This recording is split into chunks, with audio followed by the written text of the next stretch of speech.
세상에서 가장 위대한 책이 있습니다. 이 책은 우리 인간의 모든 욕구를 다 충족시켜 주는 책입니다. 바로 하나님의 말씀을 기록한 성경이죠.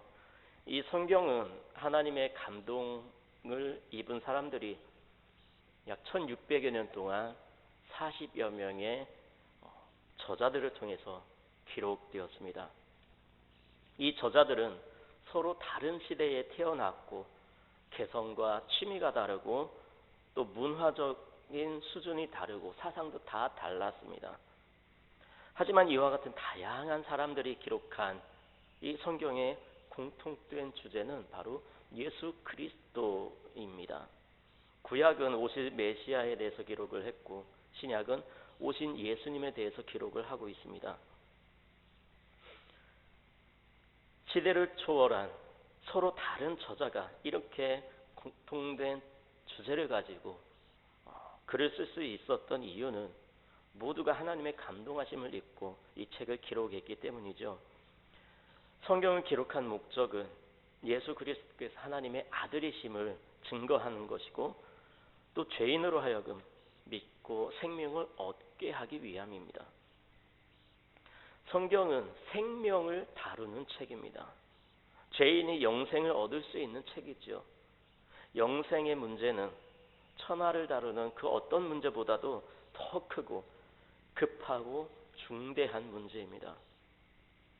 지금 우리는 불확실한 시대를 살아가고 있습니다. 그렇다면 우리는 무엇으로 이 시대를 준비해야 할까요? 하나님의 말씀으로 이 불확실한 시대를 준비해야 합니다. 오늘 말씀은 성경의 유익에 대해서 설명을 하고 있는데요. 오늘 말씀을 통해 어떻게 이 세대를 살아가야 할지 고민하는 시간 되시기 바랍니다. 오늘 말씀에 보면 사도 바울은 디모데를 향해서 말세에 이루어질 현상들에 대해서 예언적인 호소를 하고 있습니다. 바울은 시대를 앞서가서 예언자의 눈으로 장차 어떤 일이 생길 것인지 말해주고 있는 것이죠. 교회에 임할 말세의 특징은 고통하는 때라는 점입니다. 장차 다가올 배교는 복음을 타락시키고 그리스도의 사업을 방해합니다. 장차 되어질 무서운 현상들은 지금까지 교회 전체에 나타난 현상에 대한 정확한 표현이라고 할 수 있습니다. 바울은 디모데를 향해서 너는 이것을 알라라고 1절에서 단호하게 말하고 또 이 같은 자들에게서 내가 돌아서라고 5절에서 엄하게 명령을 하고 있습니다. 그렇다면 이 같은 자들이란 어떤 자들일까요? 2절부터 5절에 자기를 사랑하며 돈을 사랑하며 자랑하며 교만하며 비방하며 부모를 거역하며 감사하지 아니하며 거룩하지 아니하며 무정하며 원통함을 풀지 아니하며 모함하며 절제하지 못하며 사나우며 선한 것을 좋아하지 아니하며 배신하며 조급하며 자만하며 쾌락을 사랑하기를 하나님 사랑하는 것보다 더하며 경건의 모양은 있으나 경건의 능력은 부인하는 자들이라고 바울은 말하고 있습니다. 또한 13절에 악한 사람들과 속이는 자들도 함께 언급을 하고 있습니다. 이러한 사람들에 대해 사도 바울은 말세라는 단어를 사용하고 있는데요. 말세의 사람들이라는 의미는 교회 내에 있는 일반적인 대부분의 교인들을 말합니다. 바울이 지목하고 있는 이런 사람들은 세상 사람들이 아니고 신앙을 고백하는 그리스도인들에 대해서 말하고 있기 때문이죠. 우리는 말세에 나타나는 현상에 대해서 전쟁이나 기근, 질병과 재앙이 아니라 인간들의 사악하고 타락한 생활 방식에 있다는 것을 우리는 주목해야 합니다. 말세의 인간들은 자기만을 사랑하는 극한 이기주의 사랑을 소유한 사람들입니다. 사도 바울은 디모데에게 자신의 생애를 상기시키면서 자신의 생애와 배교자들의 생애를 비교하면서 디모데로 하여금 충성과 고난 속에서의 인내를 갖도록 말하고 있습니다. 바울은 디모데에게 미혹하는 자들에 관하여 권면하면서 핍박을 악인들의 길과 관련시키고 있습니다. 거짓 교사들의 핍박으로 인해서 디모데는 더욱 복음의 교리로부터 떠나지 말아야 했으며, 바울은 이를 위해서 어려서부터 배운 교리를 굳건히 붙잡으라고 권고한 것입니다. 이 복음의 교리가 바로 성경에 있습니다. 성경은 하나님의 사람으로 온전하게 하며 모든 선한 일을 행하게 온전하게 하는 유일한 교리이고 하나님의 말씀인 것입니다. 오늘 본문의 중요한 핵심은 바로 14절에 그러나 너는 배우고 확신한 일에 거하라는 말씀입니다. 이 구절에서 하나님은 바울을 통해 우리에게 세 가지 명령을 주고 계십니다. 그것은 바로 배우는 것이고, 배운 것에 대한 확신을 갖는 일이며, 확신한 일에 거하는 것입니다. 사도 바울은 14절을 말씀하면서 그 당위성에 대해 15절부터 17절에서 계속 설명을 하고 있습니다. 하나님의 명령 첫 번째는 배우는 것입니다. 무엇을 배워야 될까요? 말씀을 배워야 합니다. 15절입니다. 어려서부터 성경을 알았나니 성경은 능히 너로 하여금 그리스도 예수 안에 있는 믿음으로 말미암아 구원에 이르는 지혜가 있게 하느니라. 아멘. 사도 바울은 디모데에게 어려서부터 성경을 알았다고 말하고 있습니다. 디모데가 이처럼 어려서부터 성경을 알 수 있었던 이유는 무엇일까요? 그것은 바로 그의 모친 유니게와 외조모 로이스의 영향을 받은 것입니다.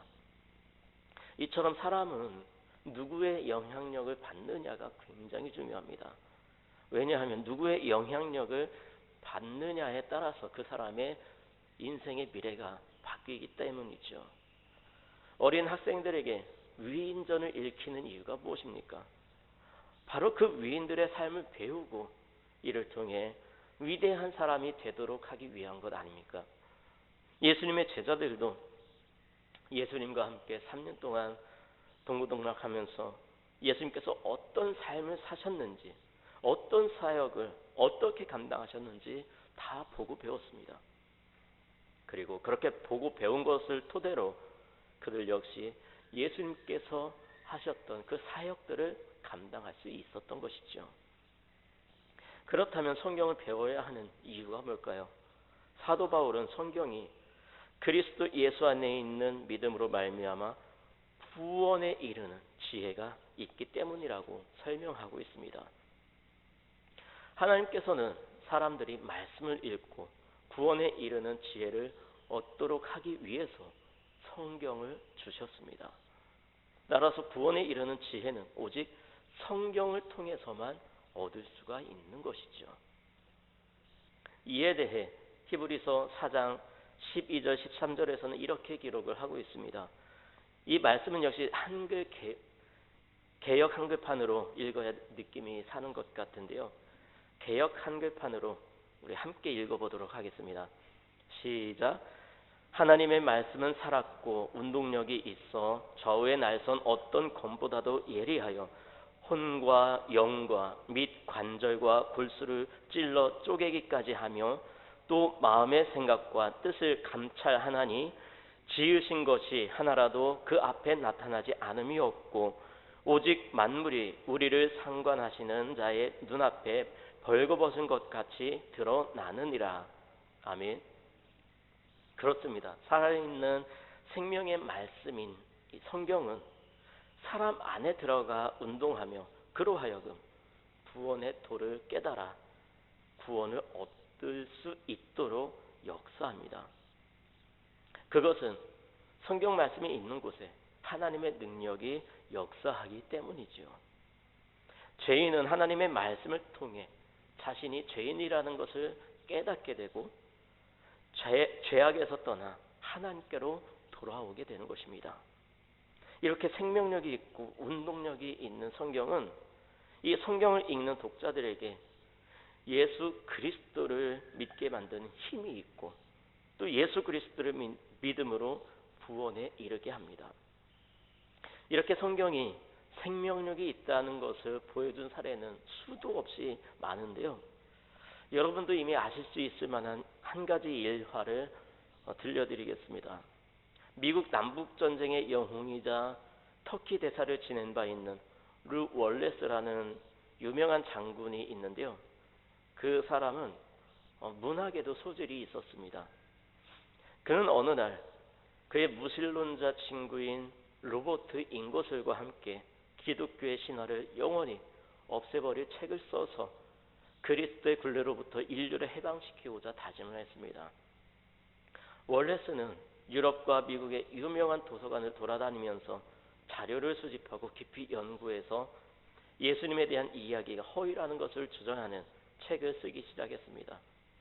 하지만 그 책의 1장을 다 쓰고 제2장의 첫 페이지를 쓸 때였습니다. 그는 갑자기 무릎을 꿇고 당신은 나의 왕, 나의 하나님이라고 부르짖었습니다. 그는 연구 끝에 예수님의 신성에 대해 확신하게 되었고 더 이상 자신을 속일 수 없었기 때문이죠. 그는 그 사건이 있은 지 2주 후에 새로운 소설을 쓰기 시작했습니다. 이 소설은 1880년 출판과 동시에 200만 부나 팔리는 베스트셀러가 됐고 또 여러 차례 연극과 영화로 제작이 되어서 큰 인기를 끌었습니다. 이 작품이 바로 여러분도 영화의 제목으로 잘 알고 있는 벤허입니다. 이처럼 성경 말씀은 읽는 독자들에게 거룩한 지혜를 갖게 하고 믿음으로 구원에 이르게 합니다. 그러므로 우리의 죄를 위해 죽으신 예수 그리스도를 자신의 구주로 영접하고 믿음으로 그 믿음을 통해 성경 말씀을 바로 깨닫는 성도가 되어야 되겠습니다. 하나님의 두 번째 명령은 확신해야 하는 것입니다. 내가 배운 하나님의 말씀에 확신을 갖는 것입니다. 16절에 모든 성경은 하나님의 감동으로 된 것으로 교훈과 책망과 바르게 함과 의로 교육하기에 유익함을 확신해야 합니다. 성경은 전 세계에서 판매된 책 중에서 가장 많이 판매된 베스트셀러이죠. 또한 이 성경 안에는 희극과 비극, 산문과 운문 등 다양한 문학 장르가 이 성경 속에 들어가 있습니다. 성경은 그 내용으로 보든지 아니면 분량으로 보든지 세계 최고의 책임은 분명합니다. 하지만 이런 이유 때문에 성경이 베스트셀러가 된 것은 아닙니다. 이런 외적인 조건들 때문에 우리가 성경을 가까이 두고 읽어야 하는 것은 아닙니다. 이 성경의 가치는 이 성경의 원저자가 바로 하나님이시라는 데 있는 것입니다. 하나님은 40여 명의 많은 사람들에게 감동을 주셔서 이 성경을 기록하게 했습니다.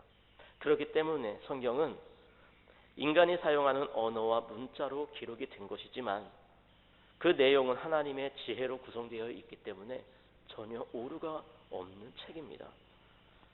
그렇다면 각 권 성경들을 실제로 기록한 이 인간 저자의 기능은 무엇이었을까요? 혹시 성령님께서 성경을 지으실 때에 인간 저자의 인격이나 개성 그리고 특성 등을 다 말살하시고 기록하신 것일까요? 전혀 그렇지 않습니다. 하나님은 인간들을 압도하셔서 기계적으로 성경을 출판하듯이 그렇게 찍어내신 것이 아니라, 그렇게 기록하신 것이 아니라 인간 저자의 특성과 개성 그리고 처해 있는 역사적인 상황 등을 다 고려해서 유기적으로 기록할 수 있도록 하셨다는 것입니다. 바로 그런 의미에서 성경의 제1저자가 성령님이시라면 제2저자는 인간이라고 할 수 있는 것이죠. 이러한 하나님의 감동으로 기록된 성경은 우리 사람들에게 교훈과 책망과 바르게 함과 의로 교육하기에 유익하다고 바울은 설명하고 있습니다. 여기서 교훈과 책망은 교리적인 요소와 관련이 되고 바르게 함과 의로 교육함은 실천적인 요소와 관련이 됩니다. 그리고 교훈, 책망, 바르게 함, 의로 교육함을 한글 성경에서는 명확하게 번역이 되어 있지 않지만 헬라어 원어로 살펴보면 그 의미가 더 확실해지는데요. 교훈이라는 말은 프로스 디다스칼리안이라고 하고요. 책망은 프로스 엘레그몬, 바르게 함은 프로스 에파노르도신, 의로 교육함은 프로스 파이데이안 텐 이카이오시네라고 하는데요. 이 단어들 앞에 프로스라는 말을 넣었죠. 이 말은 뭐뭇을 향해서, 뭐뭐를 위해서라는 뜻을 가지고 있는데요. 이 프로스라는 단어를 넣음으로써 이 단어들을 통해 밝히고 있는 성경의 유익함이 더 선명하게 부각되고 있다는 것입니다. 먼저 교훈으로 번역된 디다스칼리아는 디모데전서 5장 17절에서도 사용이 되고 있는데요. 거기서 바울은 말씀과 가르침에 수고하는 장로들에 대해서 언급을 하고 있습니다.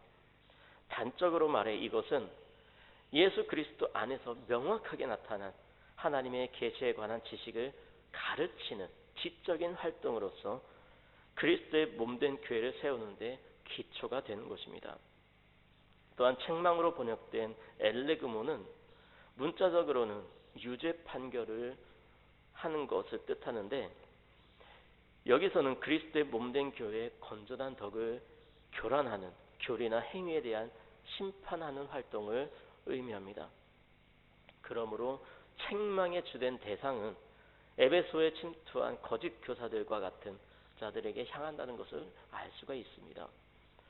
또 바르게 함은 추를 바르게 세우다라는 의미인데요. 책망이 부정적인 면을 드러내고 있는 것이라면 바르게 함은 긍정적인 면, 곧 그리스도인들을 권면해서 교정하고 옳고 바른 길로 향하도록 지도하는 행위를 의미하는 것입니다. 또한 의로 교육함에서 교육이라는 말은 어린 아이의 훈육과 관련된 표현입니다. 이 훈육이란 훈련이란 뉘앙스를 더 많이 품고 있죠. 또한 의라고 번역된 디카이오시네라는 단어는 법률 용어입니다. 일반적으로 엄격한 정의라는 뜻을 가지고 있는데요. 의로 교육하다라는 것은 하나님의 거룩한 뜻을 표준으로 삼는 한에서 그리스도인을 훈련시키고 연단시키는 것을 의미합니다. 성경에는 이와 같이 우리 인간들이 영적으로 그리고 육적으로 모든 면에서 유익하게 하는 속성이 있기 때문에 사도 바울은 성경을 읽고 성경을 배우고 그 배운 것에 대한 확신을 가지라고 말씀하고 있는 것입니다. 거한다는 것은 하나님의 세 번째 명령은 바로 거해야 하는 것입니다. 거한다는 것은 삶으로 나타나는 것인데요. 내 삶이 말씀 속에 거하고 말씀의 열매를 맺으며 사는 인생을 의미합니다. 우리 17절을 같이 한번 읽도록 하겠습니다. 17절 같이 읽겠습니다. 시작. 이는 하나님의 사람으로 온전하게 하며 모든 선한 일을 행할 능력을 갖추게 하려 함이라. 아멘. 17절은 하나님의 말씀 안에 거하면 나타나는 현상에 대해 설명을 하고 있는데요. 이 말씀을 오늘 우리가 읽은 개역개정은 하나님의 사람으로 온전하게 하며 선한 일을 행할 능력을 갖추게 하려 함이라고 이렇게 번역을 하고 있는데요. 개역 한글 번역본에서는 하나님의 사람으로 온전하게 하며 모든 선한 일을 행하기에 온전케 하려 함이라고 번역을 하고 있습니다. 즉 하나님의 사람으로 온전하게 하고 선한 일을 행하기에 온전하게 하는 것입니다. 번역상으로는 예전에 우리가 가지고 다녔던 개역 한글이 더 의미에 맞게 번역한 것으로 생각이 됩니다. 이 구절에 의하면 하나님의 말씀 속에 거하여 살아가는 사람은 하나님의 사람으로서 온전한 사람이 됩니다. 성경에서 온전하다라는 개념은 이상적인 충만 또는 완전한 상태를 뜻합니다. 오늘 말씀 17절에서 온전이라는 말은 헬라어로 아르티오스라고 하는데요. 이것은 자신에게 요구되는 모든 사항들을 해낼 수 있는 능력과 태세를 의미합니다. 성경은 온전을 세 가지 분명한 관계로 말하고 있는데요. 그것은 하나님의 온전, 그리스도의 온전, 사람의 온전입니다. 그런데 성경은 사람의 온전을 하나님과 사람의 언약 관계, 그리고 하나님께서 사람 안에서 행하시는 은혜의 역사와 결부해서 이야기하고 있습니다. 하나님께서 그의 백성에게 요구하시고 또 인정하시는 온전으로서, 다시 말하자면 하나님의 계시된 뜻에 충성과 성실 그리고 진심으로 순종하는 것을 말하는 것입니다. 예를 들면 창세기 17장 1절에서 하나님께서 아브라함에게 요구하시는 장면이 나오는데요. 아브라함의 99세 때에 여호와께서 아브라함에게 나타나서 그에게 이르시되 나는 전능한 하나님이라 너는 내 앞에서 행하여 완전하라, 이렇게 말씀하고 계시죠. 또 창세기 6장 9절에서는 노아는 의인이요 당세에 완전한 자였다고 노아를 인정하고 있습니다. 이처럼 하나님과 사람 사이의 관계에서 온전을 이야기하고 있는 것입니다. 결국 하나님의 사람으로 온전하게 한다는 말은 하나님과 긴밀한 관계를 맺고 하나님의 요구와 인간의 응답으로 점철되는 상태를 말하는 것입니다. 또한 하나님의 말씀 안에 거하는 삶을 살게 되면 모든 선한 일을 행하게 되는 것이죠. 이처럼 하나님 말씀 안에 거하는 삶을 살게 되면 그 삶의 모든 선한 일의 열매를 맺게 됩니다. 하나님의 말씀은 사람을 선하게 만들고 정직하게 만들기 때문이죠. 왜냐하면 하나님의 속성이 선이며 사랑이기 때문입니다. 그러므로 하나님의 말씀이 사람을 선하게 하고 그 삶에 사랑이 나타나는 것은 당연한 것입니다. 이 말씀을 거꾸로 표현하면 결국 인간은 스스로 온전할 수 없다는 의미입니다. 인간은 스스로의 힘과 노력에 의해서 구원에 이를 수가 없습니다. 인간을 죄사함 받게 하고 거듭나게 하고 하나님의 자녀가 되게 하고 구원과 영생에 이르게 하는 유일한 길은 바로 하나님의 말씀인 것입니다. 말씀을 정리합니다. 성경은 하나님의 말씀입니다. 하나님은 성경을 통해서 우리에게 살아갈 방법과 길을 제시해 주셨습니다. 그런데 문제는 이런 하나님의 말씀을 가지고 장난치는 악한 무리가 있다는 것입니다. 베드로후서 2장 1절에서는 그들을 가리켜서 거짓 선생들이라고 규정하고 있습니다. 거짓 선생들은 같은 성경을 가지고 하나님의 뜻은 빼버리고 내 뜻을 주장합니다. 초대교회 때부터 지금까지 시대마다 이단과 거짓 선생은 계속해서 있었습니다. 이러한 거짓 선생들의 가르침에 빠지지 않으려면 영적으로 깨어 있어야 합니다. 우리나라에도 예수님이 20명 이상 있다고 이야기가 있죠. 예. 이러한 거짓 선생들의 가르침에 빠지지 않으려면 성경 말씀을 가까이 하고 영적으로 깨어 있어야 한다는 것입니다. 그래도 분별하기 힘들 때는 내가 섬기는 교회의 목회자의 도움을 받는 것이 현명한 선택입니다. 날마다 영적으로 깨어 있어서 하나님의 말씀을 올바로 분별하고 하나님의 말씀을 앞세우고 그 말씀대로 살아감으로써 아름다운 믿음의 열매들을 풍성히 맺어가는 저와 여러분의 삶이 되시기 바랍니다. 기도하겠습니다.